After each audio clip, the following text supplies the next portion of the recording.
بالله من الشيطان الرجيم. بسم الله الرحمن الرحيم. ألف لام ميم. ذلك الكتاب لا ريب فيه هدى للمتقين. سورة بقرة دا مدنی سورت ده. باطل پرستونه او د باطل پرستۍ ځان بچکول لپاره دا سورت ډیر اهم دی. او باطل پرست خلک دا زده کول هم نشي. د جادو د اثراتو نه ځان بچکول علم دا ډیره فائدہ ورکوي. او د شیطان نه ځان بچکول لپاره هم دا ډیر ضروری دی. ځکه چې شیطان دا کور نزغلی چې سوره بقره تلاوت پکې کیږي او دا غرنګي په دې خلکو باندې جادو اثر هغه بیان کیږي دې محفوظ شي. او دې سوره بقره کې ډېر علوم جمع دي او دا خیمه ده د علمونو او یو کوم دی اوچت مقام دی. دې صورت کې غټ مسائل ذکر کیږي کوم چې سوره فاتحه کې مونږه مختصر ویلو. اول کې د دې الف لام میم دا حروف مقطعات څنګه چې سوره ال عمران کې راغلي دي فيه آیات محکمات هن ام الكتاب و اخر متشابهات. متشابهات نه یودام دي. دا حروف مقطعات 29 سورتونو په شروع کې راغلي دي. بعض ځای کې صرف یو ټکی لکه نون والقلم وما یسترون نون. بعض ځای کې قاف والقرآن المجید. بعض ځای کې دو ټکی لکه حامیم. بعض ځای کې درې ټکی لکه الف لام میم. بعض ځای کې څلور وی لکه الف لام میم را الف لام میم صاد. بعضی کی پنځه لکه کاف ها یا عین صاد ها میم عین سین قاف. بهرحال د یو کم ډیر سورتونو په شروع کې دا راغلي دي او کم حروف چې پکې استعمال شوي دي هغه د نون صاد ها کاف یا میم لام ها سین را. دغه مجموعه د نص حکیم قاطع له سر قاف الف تا عین دی. د دې په معنا باندې مطلب باندې الله تعالی کوي. د هر کتاب یو راز وي. دا یو راز دی چې دې معنا امت ته خدای شي نه ده. الله رب العالمین ته پته ده د دې معنی. ولیکن حکمتونه پکې ډېر دي او ټول نه غټ حکمت پکې دا ده چې خلکو ته چیلنج دی چې دا کتاب په تاسو وایي چې د الله کتاب نه دی نو دا خو هم د هغه حروفو نه جوړ دی کوم چې تاسو خپل ژبه کې استعمالوي الف با تا سا وغیرہ. نو تاسو داسې جوړ کړئ کنه. تاسو نشئ جوړولای. دا دلیل دی دا د الله کتاب دی. تاسو ټول مخلوق یو ځای شي هم نشئ جوړولای بلکې انسانان کولیږي پیریان هم ځان سره ملګري کی او د الله دی کتاب په شان جوړول غواړي نشئ جوړولای. قل لئن اجتمعت الانس والجن على ان ياتوا بمثل هذا القران لا ياتون بمثله. ذالک الکتاب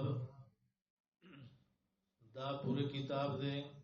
یا دغه دے کامل کتاب.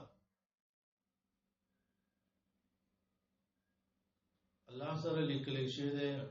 لوح محفوظ کې دی ملائکو سره دنیا کې لیکل شوی دی خلق خپل سینو کې زړونو کې لیکل دی دا پورا کتاب دی لا ریب فیه نشته دی شک پدې کې مقصد دا دی لا ترتاب ہوئے خلقو پدې کې شک مکوي شک والا کتاب نه دی او که کوم خلک هغه پرهیزګاری شروع کړله نو هغه ته حالات خي کله انسان ډیر قیمتي دوايي استعمالي لیکن پرهیز نه کوي نو شفا ورته نه حاصلېږي نو قرآن خو هدل للناس دی ټول خلکو ته لار خي خو فایده هغه چاله ورکوي چې هدل للمتقین تقوا پکې پرهیزګاري پکې قرآن سویلی چې کوای نو هغه کوي او قرآن ویل چې مې کوه هغه نه کوي نو چې داسې ذهن جوړ کی نو بیا قرآن ورته لار ښیي او ډېر فایده ورته ملاویږي نوې نوې علمونه زده کوي او حکمتونه د هغه ذهن کې راځي هدل للمتقین لارا خودون کې د الله د طرف نه للمتقین پرهیزګارانو ته لار ښیي سنجیده خلک هغوی ته لار ښودنه کوي انسان وایي چې متقي د الله نه یریدونکی انسان د ده به څه نښې وي که نه څنګه به یې پېژنو خپل ځان به څنګه معلوموو چې موږ متقیان یو او که نه یو تقوا راکې شته دی او که نشته دی بل چا ته خو سوچ نه کوي که نه ځان ته به سوچ کوي دا خلکو اصلاح ځکه نه کېږي چې دوی کله قرآن او حدیث اوري نو بس بل ته سوچ کوي ځان ته سوچ نه کوي ځان ته سوچ نه کوي نو بس ټول عمر تیر شي او اصلاح نه کېږي نو ځان د سوچ دپاره ته دا وګورې چې دا قرآن چې کوم علامې او نښې نښانې او نشانې د تقوا والو ذکر کړي دي نو آیا دا ماکې شته دی او که نشته دی الذین دا کسان دي یؤمنون بالغیب چې ایمان راړي په پټو امور باندې په پټو څیزونو یعنی هغه کارونه هغه څیزونه چې پټ دي د خلکو نه الله نه دي لیدلی خلکو ملائکه نه دي لیدلی جنت جهنم یې نه دي لیدلی بلکې مخکې تیر شوي پیغمبران یې غیب نه لیدلی او نه د قبر عذاب او ثواب لیدلی نو پټ څیزونه دي خو بیا هم ایمان پې لري وجه دا ده چې علم یې ډېر مضبوط دی د دلایلو د وجې نه د خپل هدایت د وجې نه ایمان لري په پټو څیزونو او چونکې ایمان صرف د زړه شی نه دی دا د زړه شروع کېږي او په ژبه باندې او عملونو کې دا ښکاره کېږي نو عملونو کې اوچت شی څه دی څه بدني عملونه دي او څه مالی دي نو بدني عملونو کې اوچت عمل مز دی ويقيمون الصلاة او قائمي مز ادري مز یعنی سنت طریقه باندې اخلاص سره پابندۍ سره کوي دې آداب او سنتو خیال ساتي یقیمون الصلاة مز یو نظام زندګۍ کې جوړ کړی دی په طریقه د رسول الله صلی الله علیه وسلم کوي ومما رزقناهم ينفقون او دا وسلا چې موږ دی له ورکړي دي خرج کړي د الله په لار کې مما ټول مال نه بس حصہ د الله لپاره خرج کړي تقوا ول خلق دا علامه ده کار حالت کې وي الله په لار کې خرج کړي اعدت للمتقين الذين ينفقون في السراء والضراء نو صرف دا نه چې ته مالدار شې نو بیا به خرج کړې اوس نه ځان عادت پیدا کول پکار دي دا قرآن باندې عمل دی تاسو وګورئ 10 روپۍ 20 روپۍ څومره چې وسي هغه خرج کوئ د الله رضا لپاره د خیر کارونو کې نو دا عمل راکړی چې الله یې راکړی دی نو رزقنا مونږ ولا ورکړی دی رزقنا هم مونږ دی له ورکړی دا الله مال دی الله لپاره ولګوه یؤمنون کسان چې ایمان لري بما انزل الیک فاس چې نازل شوی تا ته یعنی هغه وحی قران او سنت قران او حدیث چې تا ته وحی شوی دا په دې ایمان دی وما انزل من قبلک او فاس چې نازل شوی دی مخکستانه وبالآخرة هم یوقنون او په آخرت باندې د یقین کوي اکور د آخرت هغه باندې یقین کوي یقین څه ته وایي چې هیڅ قسم شک پکې نه وي ذره شک پکې نه کوي نو ګوره دا د تقوا والو علامې شولې ایمان بالغیب اقامت الصلاة انفاق فی سبیل الله او ایمان په قرآن او سنت او مخکینی کتابونو او په آخرت باندې یقین چې دا د چاینو هغه د شکر ادا کی چې الله پاک زو متقیانو کې ګرځولې ما او پاغې دي استقامت اختیار کی لکواله دي اختیار کی او چا کې چې دا صفاتونه نه نو هغه دي ځان باندې ویریږي او خپل اصلاح کوشش دي شروع کی نو چا کې چې دا صفاتونه نو اولئک علی هدى من ربهم دا صفاتونه والا په هدایت دي تر طرفه در خپلنا په دنیا کې هدى من ربهم هدایت باندې دنیا کې او ته هدایت ملاو شوی اولئک هم المفلحون او دا صفاتونه والا دي پورا کامیاب دي په آخرت کې پورا کامیاب دي یعنی الفوز ببقاء الابد آخرت کی کامیاب کی جہنم نے بالکل اللہ پاک کو ساتھی فمن زحزح عن النار وادخل الجنة فقد فاز سوچی جہنم نہ بچ شو جنت ته داخل کړي شو دا کامیاب دی دا اصل کامیابی ده الله دې موږ جنتونه نصیب کړي جنت الفردوس نو یو ډله ذکر شو کلم چې ته بیان کوي کنه ناس خلق سمرم چی درې قسمه خلک چا باندې مستا خبرې بالکل بد لګي نو هغه وي مونږ نه اورو او څوک په داسي چې هغه باندې وړي خې لګي او هغه به قبلي او عمل به پم کوي او خوشاله وي وته او دریم کې سوال چې هغه بناسي او صرف ښکارا بناسي د زړه نه نه ناس نو ګوره کافران هغه خلک دي چې ښکارا وای بس دا خبرې په مونږ بد لګي مونږ نه اورو او مؤمنان دا خلک چې هغه وي مونږ په دې خوشحالي او فزادت ایمان سیوا کی او اذا تلیت علیهم آیاتو زادتهم ایمان او بل ډله هغه د منافقانو ده زړه نه لګي خبرې کوي چې دا دې ته ضرورت دی او دا خبرې دې ته څه فائدہ ده او ناس وي دا د منافقانو خلکو طریقه ده هغه به مؤمنان سره نو وی به چې موږ مؤمنان او کافرو څخه لاړ وي دا موږ سټوکی کوی ته چې موږ مؤمنان او تاسو سره ناز نو مؤمنانو ذکر نه بعد اوس د کافرو هغه کافران چې ضدي او عنادي کافران دي ضد کې راغلي عناد کې راغلي دي او نه منو دا خبره ان الذين كفروا يكننا كسان چې کفر کړل دي سواء عليهم برابر پدی باندې انذرتهم کته یری دی لرا ام لم تنذرهم یا نه یری دی لرا ستا يرول او نه يرول دی باندې برابر دي یعنی دا بس ګټه یا د ګټو نه زیات سخشي دي او زړونو باندې مهر لګیدلې ده دا اوس نه سميږي ها تا ته فائدہ شته ده لکه اوس مثال په تور باندې تا یو سل کسانو ته حق بیان کو او هیڅ قبول نکو نو استاد هغه بیانولو ثواب وشو کنه څو کې منیو کنه منی ستا ثواب وشو ها هغه خلکو له فائدہ ونه شولا ځکه چې هغه ونه منو ایمان یې راغی لا یؤمنون دی ایمان نراوړي دا ولی ایمان نه محروم شو ختم الله علی قلوبهم مور لګول د الله په زړونو د دې باندې نو دا مور ولې لګیدلې مور په دې وجه باندې چې الله دې لزونه ورکړي عقل او فکر هغه ورکړو دې د پاره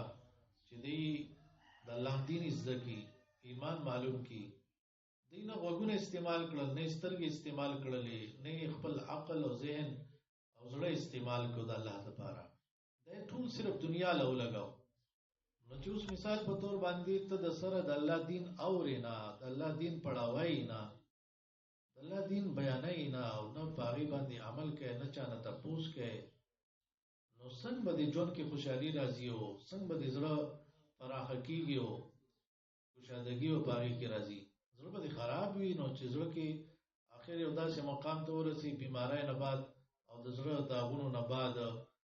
زړه سخت شي او بیا مهر پیو لګي او بس بیا انسان چې دی هغه د الله د دین نه مکمل لري د الله دین نه تېښتې کوي او منډې وایي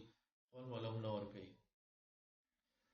الله دې داسې عذاب نه موږ بچو ساتي دا ډېر خطرناک عذاب دی د زړه باندې ټاپه لګېدل او مهر لګېدل زړه سیل کېدل لکه ګوره یو بوتل وي هغې ډکنه مضبوطه لګېدلي نو هغه که ته ډېر ړکی راړکی او الټکی یې هغې کې چې څه وي هغه د هغې نه غورځېږي نه او که ډېر یو ډرام اوبه پې مو واچوې نو هغې ته دننه څه نه ځي وجه دا ده چې ډکنه مکمل سخته بنده ده نو داسې کوم زړونو باندې چې مهر ولګي هغې کې دننه کوم ګندګي پرته وي بېایماني او شرک او حسدونه بغضونه او کینې پرتې هغه تې بهر نه راوځي ګند تې بهر نه راوځي او د بهر نه صفا سوتره اوبه او د دین دا خبرې یعنې دا ورته نه ځي زړه مکمل بند شوی دی د ایمان او د قرآن او سنت خبرې زړه ته نه ځي ختم الله علی قلوبهم مهر لګولی دی الله د دوی په زړونو باندې وعلى سمعهم د دوی په غوږونو باندې وعلى ابصارهم غشاوه او د دوی په سترګو باندې پردې دي ولهم عذاب عظیم او دوی دپاره لوی عذاب دی ولهم عذاب عظیم لوی عذاب دی دوی دپاره اوس د دوو آیتونو کې ګوره د کافرو ذکر وشو او د منافقانو ذکر پوره رکوع کې د منافقانو ذکر کوي او هغې کې مثالونه هم ذکر کوي وجه دا د منافق انسان ډېر نقصان درکوي ښکاره دشمن چې هغه دومره نقصان نه درکوي څومره چې دا پټ دشمن چې د دوست په لباس کې راغلی وي د لستوڼي مار ټک درکوي دله ته به وایې چې دا زما ملګری دی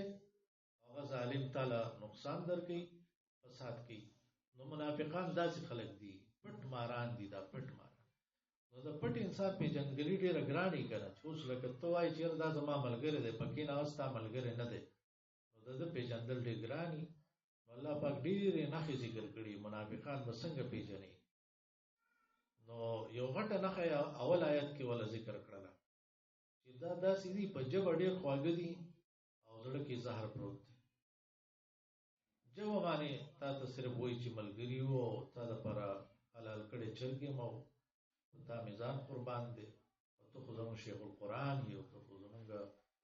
استاد یو دی او زړه کې ډېره ګندګي پرته ده نو دوی به په ژبه باندې وي لا اله الا الله الله پاک وایي زړه کې ایمان ذره نشته د زړه نه ایماندار نه دي نو په ژبه یو شو څه به او په زړه بل څه دا یې غټه نښه ده نو د زړه نه چونکې انسان خبرېږي نه د چا نو د هغې دپاره نښې وي ومن الناس او بعضې د خلکو نه من یقول آمنا بالله وبالیوم الاخر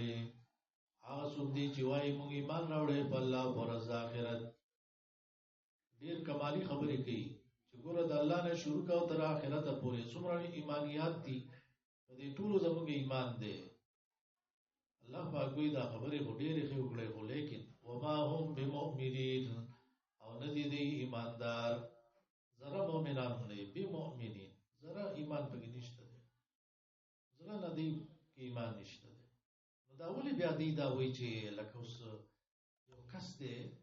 تا سره مینه نه کوي او تا ته وایي زه ستا ملګری یم او تا سره مې ډېره مینه ده دا ولې وایي دا دوکې دپاره وایي که خپل مفاد حاصلوي خپل فایدې حاصلولو لپاره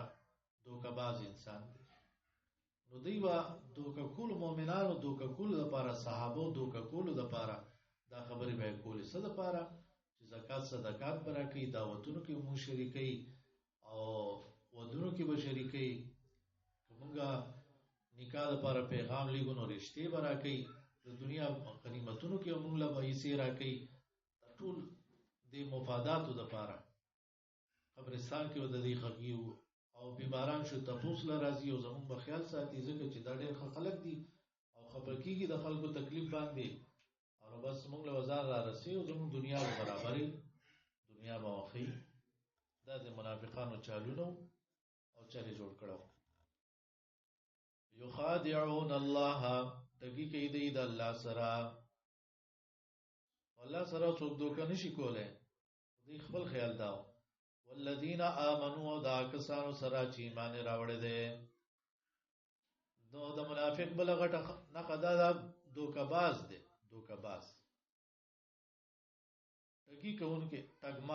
ټګمار دي دوکباز دي دوپړک دي وما يخدعون الا انفسهم او ټکی نشي کولای مگر د خپل ځانونو سره وما يشعرون او دې نه پوهیږي الله له وسوک څه دوکه ورکی الله له دوکه نشي ورکوله دور نه پوهیږي او مؤمنان لکه ته دوکي ورکای مؤمنان ته الله نه خودلی غیبه در باندې یو ټیم دا سراشي چې پوه بشي در باندې او اکثر منافقان ته په زر پوش ټیک د نقصانونو انسان لور کی لکه یو کال له تعالی نقصانونه درکې دوه کال به نقصان درکې ته په پوه نشي او اخر وخت داسې خامخا راځي چې په دې منافقانو ته پوښي ته او دا منافق ما سره د دې منافق د لاسه ماته دا نقصانونه راورسېد ولیکن یو وخت راځي چې هغه ښکارا کیږي الله تعالی دا سنت دی طریقې دا لیمیز الله الخبيث من الطيب پاک او پلید جدا کوي نو خامخا د وخت راشي چې د دې پته ولګي او ښکارا شي دا منافقان نو دې شعور ولې نه لري پوه نشته دي فی قلوبهم مرض پزړو د دې کې بیماری ده شک دا مرض په دې زمو کې پروت دی حسدونه بغضونه دي او شهوتونه حرام فی قلوبهم مرض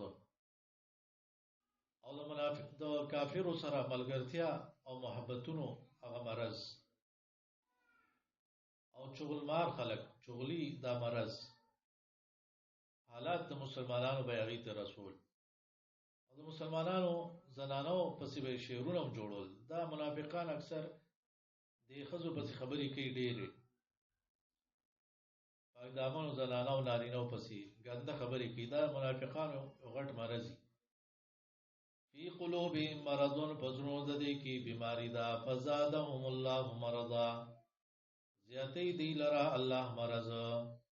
یا دا خیری دی چې الله دې د دې دا مرضونه سیوا کی ولې چې مرض سیوا شو نو عذاب به سیوا شي کنه ولهم عذاب الیم حدید پر عذاب دې دردناک درد داسې یو شی چې ښکاری نه درد ښکاری نه نو دی چونکه پټ ګناونه کوي او پټ غزارونه کوي پټي حمله کوي والله ولا عذاب داسې ورکو درد ولا عذاب ولهم عذاب الیم بل نخذ دې صدا بما كانوا يكذبون سبب د دې چې دې همیشه دروغ وایي مؤمن مسلمان یې دروغجن نه کله کله کې دې شی او دروغ نه په جون کې وایي کنه ولیکن د دروغ عادت دا صرف د منافقانو دروغ عادت دا د منافقانو خلقو دی چې بس دروغ وایي اذا حدث كذب کله چې بس خبرې کوي دروغ وایي دوزمار وته خلک دوزماران دي دوزي ولي او اوچتی ولي دروغونه وایي بما كانوا يكذبون نو چې کله داسې سروانی مانیو کی نو ته وایي چې لکه دا کار دي سینه دي دا خراب دی دا مکوا دا روانه مکوا ګوره دا فساد جوړای ته د دې ځای خبرې هلته او دلته دا چرونه مکوا خلک جنگي را جنگي وینا نه زما مقصد خدا دې چې صلح اصلاح زما مقصد اصلاح کول نو دا الله رب العالمین د دې یو غټه نه خبره جوړ کړل او ذکر کړل چې ګوره دې ته کله ته نصيحت کړي چې روانه مکوي فساد مکوي نو دې دا وایي چې موږ اصلاح کوو او ډېر ښه کارونه کوو جوړ راولو د خلکو روغ راولو لکه یو کور و پوره تباہ کیخه خیال وته وکي پوره کور به تباہ کی دومره روانه به په کور کې جوړ کی طلاقونه او یو شی بل شی په کې وشي جګړې به وشي او بیا پته ولګي چې دا خبره د کړې و خلک ته وګوره دا تبعی دی وکړه دا نه نو زما مقصد خو اصلاح او دا خلکو ته غلط مقصد و څنګه غلط مقصد غلطه خبره او رسول یو تبلتا هغه به جنگ جوړېده نه نو دا د منافقانو تور طریقې هغه نه پکار دا منافقانو د کافرو ته د مسلمانانو رازونه هغه رسي نورته چې تاسو دا د مسلمانانو منسوبون هغه خبروي او مسلمانان کمزوري کوي، نو دا مکوي کنه فساد. نو موږ خو اصلاح کو. واذا قيل لهم اركلا چويل شدي تلا تفسدوا في الارض، فساد مکوي روانه مکوي بزمګه کی، قالوا انما نحن مصلحون، دی وایي کینن مونږه اصلاح کوونکیو، بس مونږ خو سم کار کو، خدا خلق ته غلط مطلب والی وي. حالانکه الله رب العالمین فرمایي الا انهم هم المفسدون، خبر شي یقینا خاص دی فسادیان دی، ولکن لا يشعرون، لیکن دی نه پويږي په خپل فساد باندې. دا سه فسادګر دي چې اصلاح ته فساد وي او فساد ته اصلاح وي. فسادونه کوي، رواني کوي او دا وایي چې نه موږ اصلاح کو او جوړ راولو. نو بیا دې ته ویل شي ګوره دا کارونه مکوئ، منافقت مکوئ. یو رنگ شي، یو رنگ دو رنگی چھوڑ کر یک رنگ ہو جا، سراسر موم ہو جا یا سنگ ہو جا. دو رنگی دو پڑکی پریږدي دا دو مخې مه جوړېږه، یو خالص ایمان والا شه. څنګه چې صحابه خالص خلق دی، بس صفا سوترا داسې مؤمنان شي. نو دی بیا هغه صحابو پسې خبرې شوې، مړه دا خو کمکل دي، دی د دنیا په فائدو نه پوهېږي، فائدو نقصان نه پوهېږي، دا خو ژوند کې هر قسمه حالات راځي. او دی بس ګرمۍ سړځای ته نه ګوري او قرآن او سنت کې چې څه راغلي دی وایي مونږ به پې عمل کوو. نو دا دې ته کمکلتوب ښکاري. صحابو د عمل او دا ځانونو قربانول د الله لپاره او دین باندې سختی کول که فائدې او که نقصانی، نو دې ته دا بیوقوفتوب ښکاري دی منافقانو ته. واذا قيل لهم آمنوا، ورکله چې ویل شي دې ته ایمان راوړئ. څنګه ایمان؟ یعنی خالص ایمان. کما آمن الناس، ولکه څنګه چې ایمان راوړی دی خلکو. کوم خلکو؟ یعنی کاملو خلکو چې صحابه کرام دي. قالو دی وای انؤمنو کما آمن السفهاء، آیا موږ ایمان راوړو څنګه چې ایمان راوړل دي کمکلو بیوقوفانو. منافق یو غټه نه خدا ده، د صحابو پسې لګیای.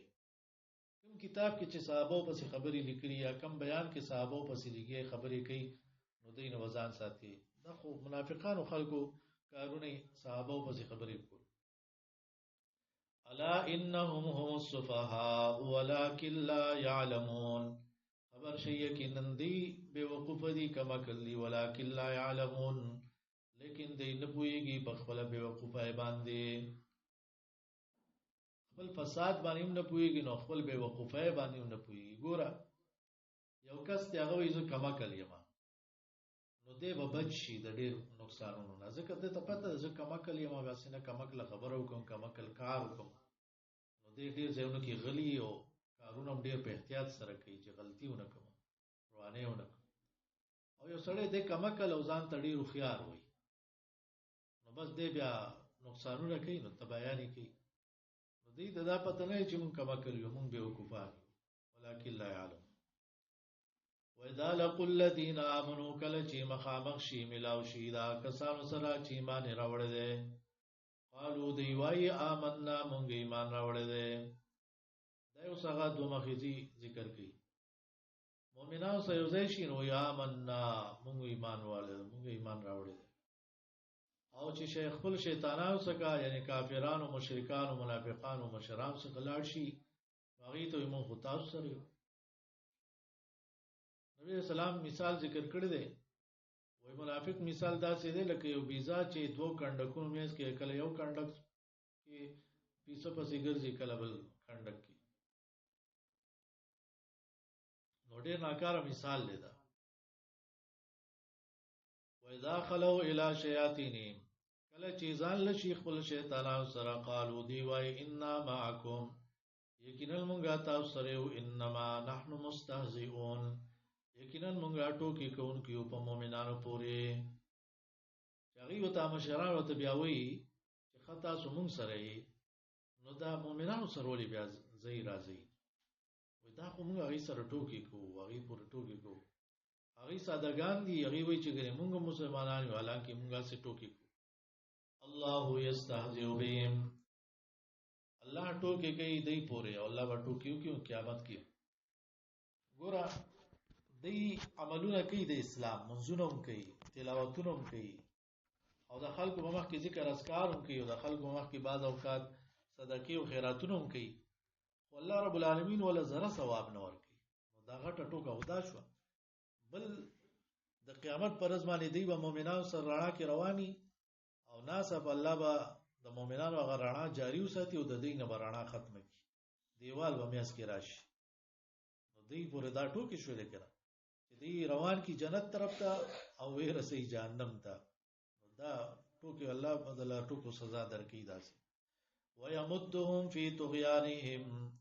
او زیاتی دی لرا په سرکشه د دی کې الله ول مولتون اور کی زیاتی کی. دا ولې ګناونه سیوا شي سزا یې سیوا کی. یا مهون د دې زړسترګي رړندې دي، یو د سترګو د سر اغسترګي دا رړندې، د دې د زړسترګي اغړندې شوی دي. نو بس بیا حیران پریشان پراتینو. اولئک الذین اشتروا الضلاله بالهدى، دغه صفاتون والا هغه خلق دي چې غوړه کړی دا گمراهی په بدله د هدایت کې. دی هغه گمراهی واغستله او هدایت خرڅ کړ. گمراهی خوخه کړله او غوړه کړله. وګوره تجارت خو هغه کامیابی چې ته لک شی ورکی او قیمتي شی په واخلې، یا یو شی خرڅه نو هغه باندې ډېرې پیسې واخلې ګټه وکي. نو دی هدایت ورکو او گمراهی واغست. دا داسې لکه مثال په تور باندې یو کس دی هغه لس تولې ورکړي چاله چې مالا کیلو ټماټر راک، لکه لس تولې سره زر باندې کیلو ټماټر څه کم کل. نو دی هدایت ورکو چې مالا گمراهی راک. اولئک الذین اشتروا الضلاله بالهدى فما ربحت تجارتهم، نو ګټه ونکړه تجارت د دی. وما كانوا مهتدين، او نو دی لارا مندون کی. اوس مثالونه ذکر کړي کافرانو او منافقانو. ګوره نبی صلی الله علیه وسلم مکه کې وونو خلکو له فائدہ وا، لیکن هغه خلکو قدر ونکاو. نبی اسلام هغه ته علم رڼا خورولا، هغه دا غینه سوانه غستل. پیغمبر لاړ مدینه ته د خلک تیار کې پاتې شو. دغه رنګي هر انسان له الله فطرت باندې الله پیدا کړي، نو د خلکو ته د هدایت پیغام ورسې منافقانو ته. نو په کار دا وا چې خپل فطرت سره د ایمان د دعوت او आवाज یو ځای کړي، نو کامل ایمان والا به جوړ شي. لیکن دی دغه د ایمان د دعوت قبول نه کړو، نو تیارو کې پاتې شو. هغه لګ ایمان چې وسره هغه ختم شو، نو تیارو کې پاتې شو، عذابونو کې ورتمونو کې هغه پاتې شو. مثلهم کمثل الذی استوقد نارا، مثال د دې په شان دا کس دی چې بلې کور ډیر کوششونه وکړل. داعی انسان دعوت کوونکی هغه ډیر کوششونه کوي. فلما ضاءت ما حوله، نور کلا چې رانا وکړه چاپیره د دنا، ذهب الله بنورهم، واغست الله رڼا د دې خلکو نا وترکهم او پری خدل دی فی ظلمات لا یبصرون، تورتمونو کې په تیارو کې چې دی هیڅ نه ویني. یو کس ته تیار کې را گرفتار شوی دی، نو کچرته کې د اوري نو څوک په आवाज وکي چې لکه خو زما خو کنده د وغیرہ، او کنه جبه کار کوي نو چا بل چاته आवाज وکي چې هیلپ می را مدد شي، زما مدد وکي، بچاو بچاو وي. او کنا ستر کې کار کوي نو سنا سبوت کتیارو مینو سنا سبوت ښکار شي. لیکن دا کاړوم دي، چاړګانوم دي، ګونګي دي او وړاندوم دي. نو دا سکه سره کتیار کې راګیر شو نو دې بچ کې دی نشي، یا به د غر نه اورګړي یا کندې ته به ورځيږي مار لړم، یا چرته کې دازغو بوټو ته به ورځيږي وو هلاکیږي به. نو دا منافقان دغه سي دي، دې د بچ کې دو بیا چانس نه. سومم بکمن عمیون، کان دی چاړګان دی وړاندې دی، فهم لا يرجون، نو دین را پس کی حق تا. بل مثال او کصیب من السماء، یا بشان د تیز باران، من السماء د اسماننا، فيه ظلمات پاغي کی تیری دی، ورعد و برق، او غلزار دی او برېښنا دا پړک پړک دی بکی. یجعلون اصابعهم لنباسی دی خپل ګوتې فی آذانهم په خپلو غوږونو کې من الصواعق د وجې د سخت اوازونو د تندرونو نه حذر الموت یری د مرګ نه والله محیط بالکافرین الله راګیرونکي د کافرانو لرا. دې مثال ته وګوره، یو ځای دی او یو کس په هغې کې راګیر شوی دی او ډېر زیات تیز باران راغلی، ګوري وریځې دي، تیاره ده، تیز باران راغلی او هغه تیز باران داسې دی چې هغې کې پړکار هم دی، ګړزار هم دی، یو ګړز شي. نو تاسو سوچ وکئ دا کس به څومره زیات پریشان وي چې ځای هم لرې دی او داسې حالات کې راګیر شوی دی چې اوس تیاره هم ده، ګړزار او پړکار والا او ډېر په شبو باران دی. دی وایي چې بس اوس به هلاکېږم، اوبه به مې وړي، دغسې به هلاک شم، تباه به شم. او کله چې ډېر ګړزار کېږي نو خپل غوږونو کې ګوتې ننباسي، چې چېرته هسې نه زړه مې وچوي د دې اوازونو د لاسه، سخت خطرناک اوازونه. نو داسې د منافق زندگی ده، د پریشانو نه ډکه، هر وخت پریشان، هر وخت پریشان،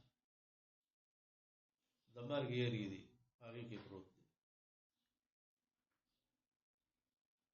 والله محیط بالکافرین. الله پاک وایي چې دا کافران دا به زه راګیرومه.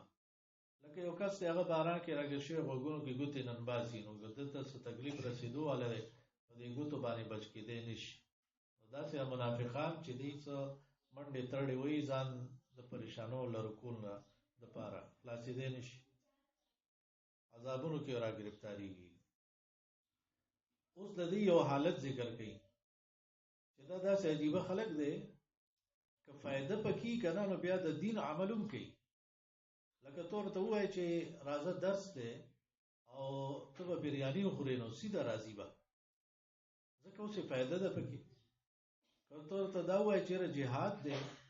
او بس هغه خلک کم دي او بیا مال غنیمت به حاصل شي او ډېر زیات فایدې به وي او دنیا پیسې به تا ته میلاو شي، نو هغې کې هم بیا شریکېږي. مقصد یې چې دی هغه صرف فایده ده، پیسې دي، د دنیا شهرت دی او دنیا مشري ده، کورسۍ ده، دې څیزونو پسې. نو که دا ورته حاصلېږي په دین باندې نو بیا په دین عمل کوي، د زړه نه نه کوي خو ظاهري کوي. چې خلک راته حاجي صاحب ووایي نو کارونه به په اسانه راوکا، کاروبار کې چې زما نوم سره حاجي لګېدلي نو خلک به ما څخه راځي ټول او زه به یې لوټمه. نو د دنیا فایدې دپاره بیا د دین هغه کارونه هم بعضې کوي. دا داسې ده لکه تیاره کې کس راګیر شوی دی، باران دی، نو ده ته څه ښکاري نه، خو چې هغه بجلی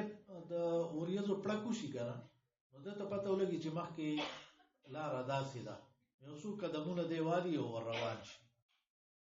نو بیا تیارې نو بیا ولاړي، بیا پړک وشي بیا لږ مخکې لاړ شي. نو دا داسې ده چې د دنیا ورته څه میلاویږي که نه، څه بوټۍ ورته میلاویږي نو بس دی ور روان شي، چې څه نه میلاویږي نو ودرېږي، بیا دنیا بانې وکړي چې دا چل دی او بیمار یم او دا دي او هغه دي، او چې څه ورته وایي چې راځه خوراک دی پکې او دا دی نو د کټ نه راپاسي بیا راځي. یکاد البرق یخطف ابصارهم، نږدې ده دا برېښنا چې وتښتوي نظرونه د دی. بل حسد پکې دومره ډېر دی چې د مسلمانانو ترقي برداشت کولی نه شي، سم چوي چې بس مسلمانانو ترقۍ ته ګوري، یاره دا مدرسې دي او جوماتونه دي او دا بس ډېر زیات پریشانه کېږي تر دې چې دا نظر یې مثال لري شي. کلما اضاء لهم مشوا فیه، هر کله چې رڼا وشي دوی ته نو روان شي په هغې کې، ځي په هغې کې. کله دلیلونو ته نه یې ټینګ د اسلام، هغه هم البرق د دې دپاره. واذا اظلم علیهم قاموا، کله چې تیاره شي په دوی باندې نو ودرېږي. ولو شاء الله لذهب بسمعهم وابصارهم، که چېرې وغواړي الله تعالی